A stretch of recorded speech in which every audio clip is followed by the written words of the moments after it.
Hey guys, and welcome to this edition of Scruff's Garage. So today I'm working on my 97 Jeep Wrangler. You may have seen some of the other videos. I'm refreshing the front end for steering and suspension bits. And for kicks and giggles, I decided I'd go ahead and replace the sway bar bushings for the frame mounts up here on the front frame rails. Getting access to the sway bar bushings, pretty straightforward. You've got this little plastic cover. 3/8 socket will take out the two screws that go here on each side.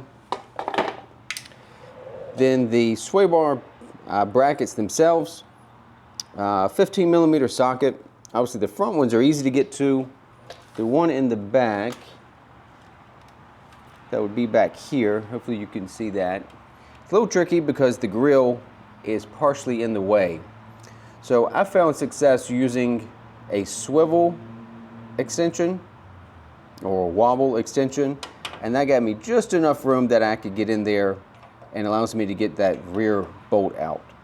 So I'm going to keep working on this. This is a fairly simple project. I'll give you some updates as I go along. Okay, once you've got the bolts out, you can take the little brackets off, and you may have to pry out the old bushing. It's probably stuck in there. It's probably been in there quite a long time. Actually, my original bushings aren't in that bad of shape. Which is impressive for 27 years old and 137,000 miles. But regardless, I'm going to replace them. So the new ones, I'm using these from Moog. They're actually made by Ramcoa here in the US. These will be a bit more stiff since they're new. You may need to take a flathead screwdriver and kind of pry them open just a bit. Make it a bit more pliable to work with.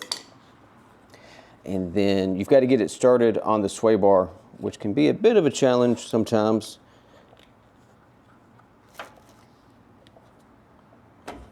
There we go.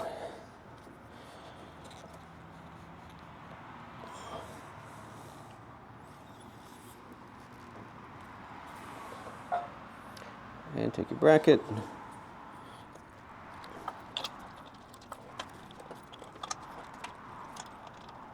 Get those started by hand. Make sure you don't cross thread anything.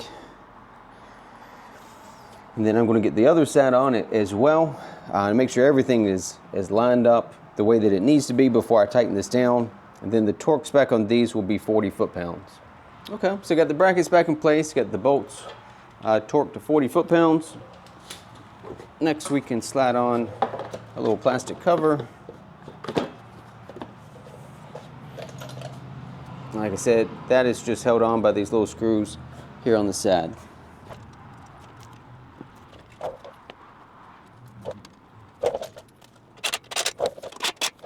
There we go, simple enough. That's how you replace the frame mount sway bar bushings on a Jeep TJ. If you have any questions, feel free to post down in the comments below. I'll answer anything that I can. As always, thanks for tuning in to this edition of Scruff's Garage.